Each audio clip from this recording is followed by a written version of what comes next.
Perintah Kaisar Naga. Jangan lupa, like, komen, dan subscribe. RD1 Channel, Bab 3377. Dev mengikuti Luosi, berlari bersama monster-monster itu, dan segera berlari jarak jauh. Kedua orang itu mengikuti monster-monster ini dari hutan belantara tanpa batas hingga perbukitan. Tuan Dev, kemana monster-monster ini membawa kita? Saat saya mengambil batu besar itu tadi, batu itu tidak ada di sini. Petik 2. Luosi sedikit takut, jadi dia bertanya pada Dev. Aku tidak tahu, tapi monster-monster ini telah berada di medan perang para dewa dan iblis selama bertahun-tahun. Mereka pasti tahu di mana harta karun itu berada, dan kita bisa mengikuti mereka saja. Petik 2. Niat, mereka akan baik-baik saja. Dev, saya tidak tahu kemana monster-monster ini pergi, jadi saya hanya bisa mengikuti mereka. Ketika Dev dan mereka berdua mengikuti monster-monster itu melewati bukit, kilatan cahaya besar segera muncul di depan mereka. Melihat lebih dekat, saya menemukan ada senjata di mana-mana, tetapi banyak senjata yang agak rusak. Lagi pula, telah terjadi perang di sini, entah itu pertarungan antara makhluk abadi atau iblis, senjata di tanganmu pasti akan rusak. Ini hanya area yang luas dengan tumpukan senjata yang ditumpuk, yang jelas agak aneh. Senjata-senjata ini sepertinya tidak dijatuhkan, melainkan seperti ada yang sengaja menumpuknya di sini. Aku mengambil senjata-senjata ini, kata pemimpin monster itu. Ketika Dev mendengarnya, ternyata monster ini yang mengambilnya. Tak heran setelah mereka melangkah ke medan pertempuran para dewa dan iblis, mereka melihat tulang berserakan di tanah, namun tidak ditemukan senjata. Ternyata monster ini yang mengambilnya di tempat ini, namun Dev tidak mengetahui apa yang dilakukan monster tersebut untuk mengambil senjata rusak tersebut. Mungkinkah dia memiliki kebiasaan tersebut? Mengapa kamu mengambil senjata ini? Dev bertanya dengan rasa ingin tahu. Semua senjata ini memiliki sisa energi abadi. Yang aku butuhkan adalah energi abadi di dalamnya, kata pemimpin monster itu. Energi abadi. Dev tertegun, dia tidak memilikinya. Saya tidak merasakan kehadiran energi peri. Pemimpin monster itu tidak berbicara, tapi berjalan langsung menuju tumpukan senjata. Dev perlahan mengikuti Luosi. Segera, kedua orang itu sepertinya telah melewati penghalang transparan, dan mereka bahkan melihat riak di kehampaan. Tapi setelah Dev melewati penghalang ini, sejumlah besar energi abadi mengalir ke arahnya. Kali ini, Dev tercengang. Ternyata semua senjata ini mengandung energi abadi, dan energi abadi ini diblokir oleh suatu kekuatan, jadi Dev tidak merasakannya sekarang. Tapi sekarang, setelah melewati penghalang, energi abadi mengalir ke arahku. Energi peri yang sangat kuat. Saat kamu mengambil senjata ini, apakah kamu ingin menggunakan energi peri untuk berlatih? Dev bertanya kepada pemimpin monster itu. Tetapi pemimpin binatang iblis itu menggelengkan kepalanya. Saya berlatih dan tidak dapat menggunakan energi abadi dalam senjata rusak ini. Ada banyak rumput abadi di medan perang para dewa dan iblis ini, semuanya sangat subur. Lalu kenapa kamu menumpuk senjata-senjata ini? Tanda tanya, di mana kamu di sini? Petik 2. Dev memandang pemimpin monster itu dengan bingung. Pemimpin monster itu tidak berbicara, tetapi terus bergerak maju, dan Dev serta Luosi mengikutinya lagi. Menginjak senjata di bawah kaki mereka, Dev dan yang lainnya berjalan maju selangkah demi selangkah.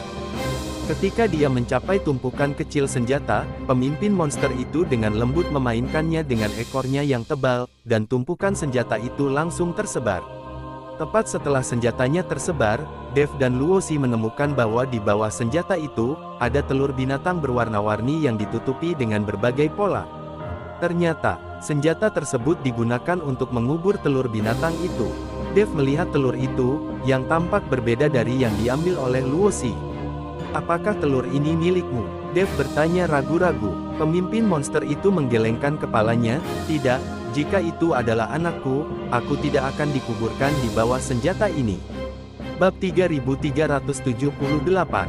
Saya tidak tahu apa yang ada di dalam telur binatang ini, tapi saya tahu bahwa telur binatang ini telah menyerap energi peri. Untuk menetaskan telur binatang ini, saya mengambil senjata ini dan menggunakan energi peri di dalam senjata untuk membuat ini, telur binatang menetas. Sayang sekali setelah ribuan tahun, telur binatang ini sepertinya masih belum ada tanda-tanda menetas, tapi dari kelihatannya, kemungkinan besar ada binatang spiritual di dalam telur binatang ini.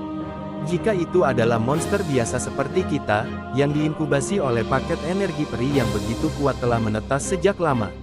Pemimpin monster itu mengikuti Dev dan berkata, "Telur binatang roh." Dev tiba-tiba terkejut. Anda harus tahu bahwa binatang spiritual adalah sesuatu yang dapat ditemui tetapi tidak dicari, dan kekuatan binatang spiritual berkali-kali lebih kuat dari monster biasa.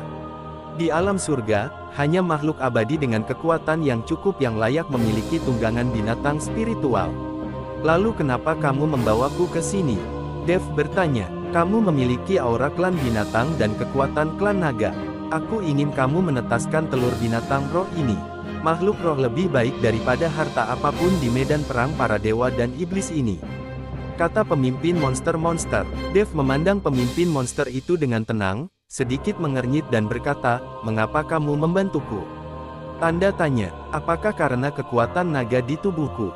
Petik 2. Monster itu berhenti dan berkata, "Medan perang antara dewa dan iblis telah terbuka, dan kehidupan suku kita akan terganggu. Kita pasti akan dibantai saat itu, dan kemudian kita akan mengambil ramuan binatang buas kita. Saya hanya berharap bahwa kamu dapat bergabung dalam pertempuran antara para dewa dan iblis. Ketika medan perang ditutup, kamu dapat sepenuhnya menutup pintu masuk ke medan perang para dewa dan iblis di sini. Kami hanya ingin menjalani kehidupan yang stabil. Kami tidak ingin untuk menjadi abadi, kami hanya ingin tidak diganggu. Faktanya, setelah tinggal di sini selama ribuan tahun, bagus sekali." Nada suara pemimpin monster itu sangat tidak berdaya. Sekarang masuklah para dewa dan setan. Tidak banyak orang di medan perang, dan salah satu telur mereka diambil oleh Luosi. Jika ada terlalu banyak orang, kelompok mereka mungkin akan musnah. Anda harus tahu bahwa monster yang hidup di medan perang antara dewa dan iblis tidak memiliki cara untuk naik menuju keabadian, lagi pula, dunia ini diciptakan oleh manusia. Jika monster-monster ini ingin naik ke keabadian, mereka harus menghancurkan medan perang para dewa dan iblis ini, atau makhluk abadi lainnya akan datang, menghancurkan dunia ini, dan melepaskan monster-monster ini. Tapi sekarang sepertinya monster-monster ini tidak ingin pergi dari sini, mereka juga tidak ingin menjadi monster dan abadi selamanya. Mereka hanya ingin menjalani kehidupan yang damai. Oke, aku berjanji padamu, tapi aku khawatir kekuatanku tidak akan mampu menutup pintu masuk ke medan perang para dewa dan iblis. Dev menyetujui permintaan pemimpin monster itu, tapi sekarang dia baru saja menyeberang dengan hati-hati, alam kesengsaraan dan ingin menyegelnya secara permanen. Saya khawatir tidak akan mudah untuk hidup di pintu masuk medan perang para dewa dan iblis. Selama kamu setuju, aku yakin kamu bisa melakukannya. Kamu memiliki kekuatan naga di tubuhmu, jadi kamu pasti bisa melakukannya. Pemimpin monster itu percaya pada Dev karena dia percaya pada kekuatan naga di Dev.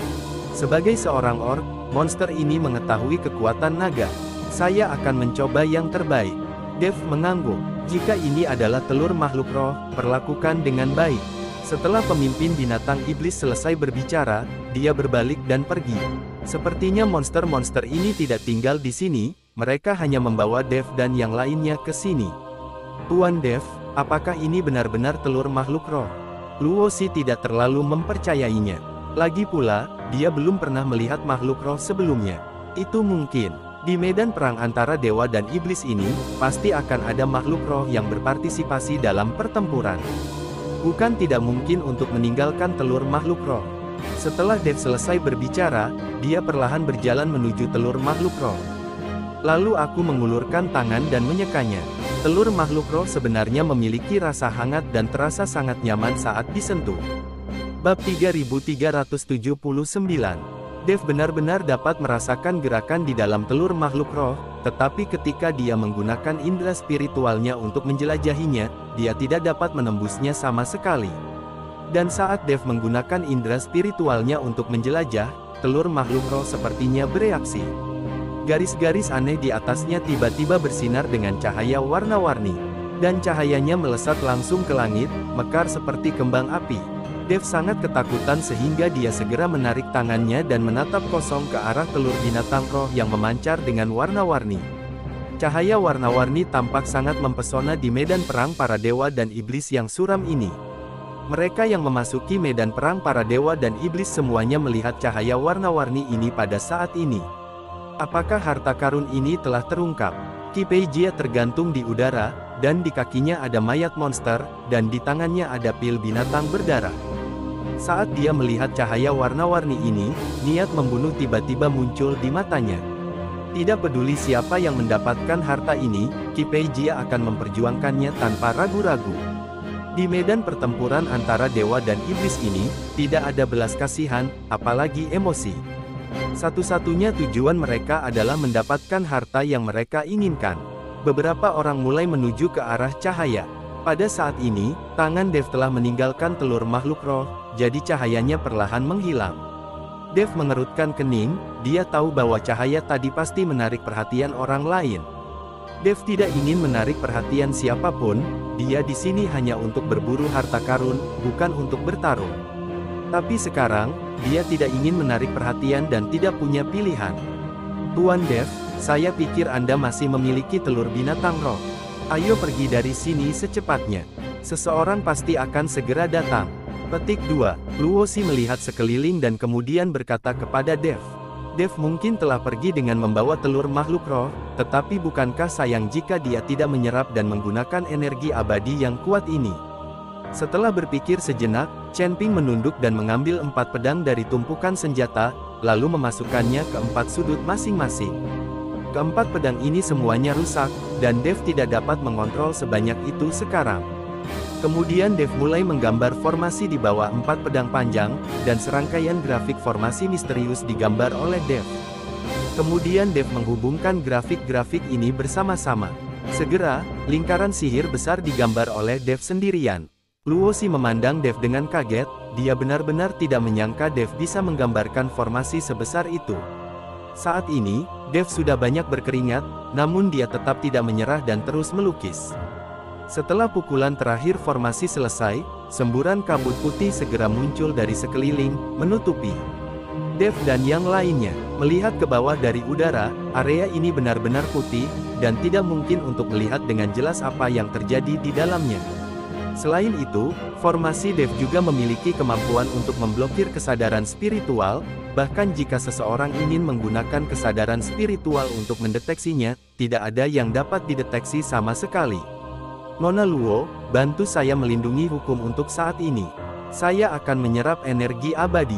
Ketika penyerapan selesai, kita akan pergi dari sini, kata Dev kepada Luosi. Tuan Dev, jangan khawatir, saya akan berjuang sampai mati untuk melindungi Anda. Luosi mengangguk. Dev dengan cepat duduk bersila, memejamkan mata sedikit, dan tubuhnya mulai dengan cepat menyerap energi abadi di sekitarnya.